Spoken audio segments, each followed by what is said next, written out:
Welcome to a preview of the Dalmar Oaks, a Grade 1 event for $300,000. It's for Phillies 3-year-olds. I'm here with my special guest once again, Matt. Welcome back, Matt. Hey, thanks. It's great to be back again and going over this race. It looks like it's going to be an interesting race. Yeah, I mean, it's 19 were nominated when nominations close on August 9th. The rail's going to be out at 7 feet. We got a pretty nice field of 10 here, and considering we're going to have a good 10-15 minutes to talk about this race, let's kind of go through it horse by horse. Let's Okay. jump right into this. Moving on to the second post position. I know this is a horse you really like, and Lady of Shamrock here. I know you like her, so tell us why. Lady of Shamrock, ever since she broke her maiden at Churchill Downs, she hasn't really done much wrong on the turf. John Sadler and Her Honest Racing privately purchased her, and boy, did they make a good private purchase because she won 3 stakes races at Santa Anita on the turf, and she was very impressive in all 3 of them. She tried one time on the dirt and just wasn't the same filly on the dirt as she is on the turf at Santa Anita when they tried her there. And then she went to Hollywood Park, tried a mile and 1/8 on the turf, and she finished second by a nose to my Gigi. She got headed out, but to be honest with you, I didn't think the ride was so great. I was not happy with the trip that she got, and all she needed to do really was swing wide. She probably would have won that race, and she galloped out so strong. Then she comes back in the American Oaks and gets in a real tight spot at the rail, not a whole lot of pace, and she still runs really well, bolts through on the rail when there is room, and she wins by a length and a quarter, and probably could have won by more if she got a clean trip. She's a really, really nice horse, and there's only one way for her to go. It looks like she likes to come she likes to come from behind. If the pace is slow, I wouldn't be surprised if she was in mid-pack, but I think I don't think she has that much early speed, so I think she's going to have to lay out of it and make that one big run. Although if she does get shut off, she's shown that she can make she has different gears. She doesn't clunk and make that one run. She can go stop. It looks like, but she's a really nice horse. Mike Smith's riding her again. He knows this filly well. He knows how to time it. His Zenyatta. He knows how to time a race. So she is one of the main contenders, obviously, and she could potentially be the top 3-year-old filly on the turf. Potentially. We're going to have to see how she does with Eden's Moon and even the rest of these, but she's a really nice filly. Yeah, like you were saying about the American Oaks, she got she had to really sneak through on the inside on the rail to try to get up there for the win. I remember watching that race actually, and I think that was the race where she actually might have hit the rail. I believe, if I remember. She was very close, and even if you watch on the backstretch, Smith had to steady her a bit too. She got shut off twice. She was at the rail, drew the 2 posts, so she really had no other choice but to stay there because their pace wasn't that fast, and she was clumped up behind a wall of horses. But she managed to find some seams and get through there. But that just showed how impressive it was. First time going a mile and a quarter, she won by a length and a quarter, and she could have won by much more than that. I think, like I said, if she had gotten a better trip. Yeah, I think my issue with Lady of Shamrock, I mean, she's a real nice filly, but, considering, this is going to be a mile and 1/8 on this turf course, I could see this pace kind of being slow. I mean, Eden's Moon's going to be a tough one to catch for her. But, she, like you said, she's capable of sitting close up front. If you look at a few races back, 4 back, she wasn't that far back. She was about 5 1/4, and then she was a length back, and she still got the win. And then talking about the honeymoon handicap, Alonso Quinones, who never really rides this horse, got the mount. And like you were saying, you did not like the trip. And I think Mike Smith is what really gets this horse clicking. I mean, it's kind of like you mentioned Zenyatta. Mike Smith and Zenyatta, that's a good combo. Maybe for Lady of Shamrock, Mike Smith is the right rider for this horse. Absolutely. I think he's a good fit for her.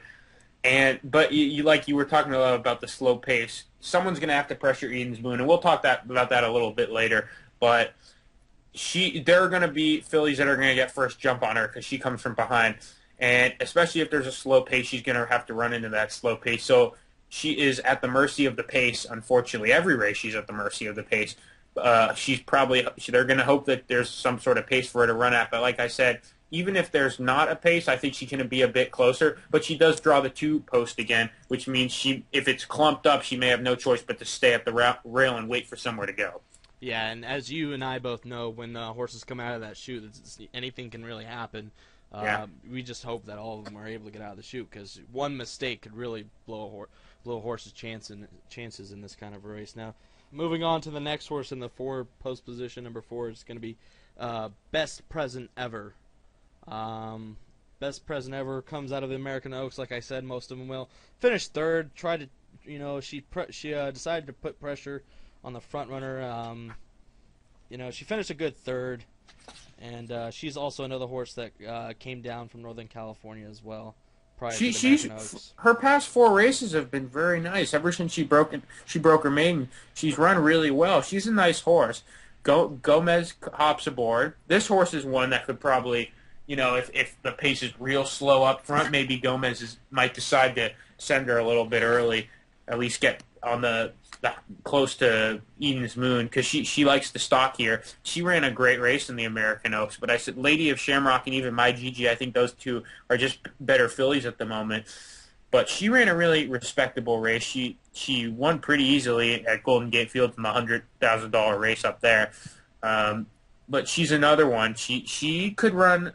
Use her in the exotics, because I think she'll be right around there at the finish line, especially if there's a slow pace, because she's going to be able to get first jump on the closers. And she can run a bit. I like her, especially in the exotics. Yeah, I mean, looking at it, I think 1.25 miles was a bit too long for her. That was a bit too much for her to handle. And even though we know it was a slow pace, but even slow, some horses have their stamina can only go so far.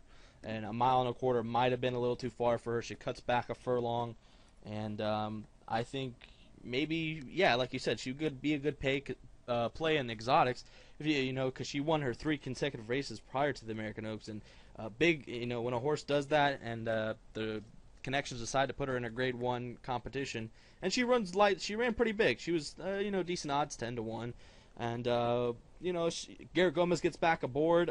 He was the one aboard when she broke her maiden back on March 31st earlier this year. So it's a positive sign for me to see Gomez getting back on this filly. She's a hard-trying filly, and she runs her race every single time, and especially cutting back a furlong. I think this is going to help her. I think she's going to be right around at the finish. She's a nice filly. Yeah, I think like you said, she's got to be a must-play on exotics. Moving on to the next horse here, we got My Gigi for Peter Urton and Joe Talamo. Yeah, my Gigi, she's run against Lady of Shamrock twice, and we talked about this earlier. She won the Honeymoon Handicap, a Grade 2. She didn't run a bad race. She ran very well against this filly. Came back and she ran really well, I thought, in the American Oaks. It just got beat by Lady of Shamrock, but she was 6-1 that day. Tried to get first jump on her. Actually, I believe she was sitting 6th of 8 at one point. Lady of Shamrock was 7th. And my Gigi ran a really nice race there. If she could get first jump on Lady of Shamrock and there may be a pace collapse for whatever reason, if Longface goes with Eden's Moon, she could be a potential threat down the lane. And she's another one that could be right there. Joe Talamo hops back aboard, which is a positive sign. And she's been she worked at Del Mar a couple times, so I think she's ready to go. And she's another contender. If Eden's Moon and Lady of Shamrock, something happens with them, expect this filly to be right there at the finish. Yeah, I mean, this horse has been totally different than she was earlier in her career, because before she came down to Southern California in May to race in her first Grade 3 race, she was racing up at Golden Gate. She was traveling around a bit. Believe that's Louisiana Downs, I see in her past performance, where she broke her maiden first time out. She was kind of traveling around. She raced in the Breeders' Cup Juvenile Filly Turf. She finished 12th.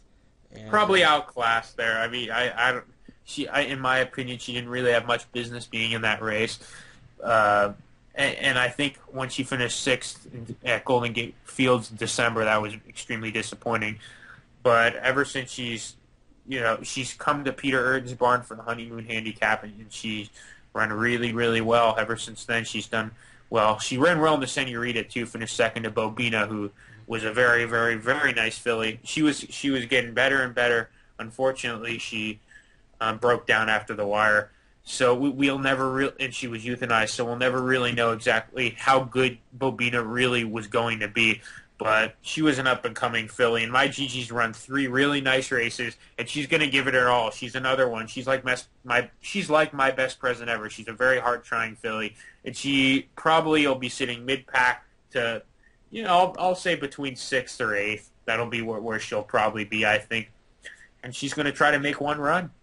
Yeah, I mean, ever since, like we were going to go on about, like, how ever since she's come to Peter Erden, she's really been a different filly. And, I get a sense here, usually when you see, horses racing together, their past two, I don't want to go on a little bit of a stretch here, but, it's kind of a little rivalry kind of building up, I guess you could per se, with Lady Shamrock and My Gigi, since these two have finished 1-2 in their past 2 races in the American Oaks and the Honeymoon Handicap. And also, one thing I also noticed when I was looking at these horses is how much these horses actually sold for when they were babies. I mean, if you look at My Gigi, was bought for $6,500, and now look at her. She's racing in Grade 1 company. I mean, you could look at Lady Shamrock, only bought for $11,000. Stormy Lucy, $24,000. I mean, I found that interesting, seeing how these horses were bought pretty cheap, and now look at them now. They're shining. They're shining in these Grade 1 races. Long Face was bought in Keeneland September sale of 2010 for only $20,000. I found that for me, usually when I look at a Grade 1 race, I usually expect horses to be higher prices when they're sold as yearlings. Yeah, it's an interesting thing. Yeah, and who knows? Maybe it'll be Lady of Shamrock and My Gigi. Maybe somebody that's watched the Honeymoon and the American Oaks and going into this race, like, oh, well, these two always finish 1-2, I might just throw them in an exacta box, do a huge exacta. I don't know. There's probably somebody out there who will do that. Probably. Moving on to the next horse here, Open Water. Open Water is going to have Eric Guillet and Agapito Delgadillo for Southern Equine Stable. Coming out of the San Clemente, finished second, lost to the Eaton's Moon. Was a big long shot in that race at about 28 to 1. Also raced in the Hollywood Oaks, finished 7th. This was a horse that Espinoza also had a choice to ride, but of course he goes to Long Face. Yeah, Eric Io's done well with this filly, especially in her last race. But if you scratch out that last race, there's a reason she was 27, close to 28 to 1. She didn't run well in the Hollywood Oaks.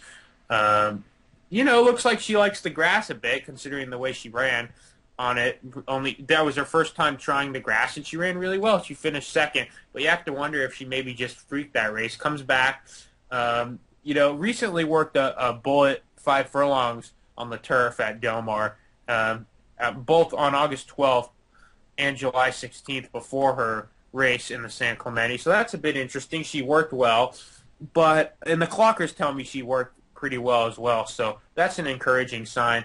But she couldn't beat Eaton's Moon that day, and honestly, I don't think she's going to be able to beat Eaton's Moon today or Saturday. So she's going to have to really step it up, but she can do it. She ran a really nice race last time, and this is another one. She may be an odds play yet again. She hasn't gotten much respect. If you look at her last 2 races, 31 to 1, 25 to 1, and 27 to 1. She may not be that high just because she finished second in a graded stakes race, a grade 2 to Eaton's Moon. But she is going to have to improve again because Eaton's Moon is a very nice horse, and I would be shocked if this filly could beat her. Yeah, I think this is another case of where I know a horse comes from the San Clemente, but I think the horses that are coming out of the American Oaks are I think they're better than the horses that are going to be coming from the San Clemente. And for me, Open Water, if she could put up another big performance, she's definitely add her to exotics as well. But I think the discouraging sign here is that Espinoza decides to go with Long Face over this horse that I guess had potential, and she's going to get the extra eighth of a mile, which she might need, considering she was able to show a little closing in the stretch. But there's we both agree there's better horses than Open Water. It looks like it. Yeah, it looks like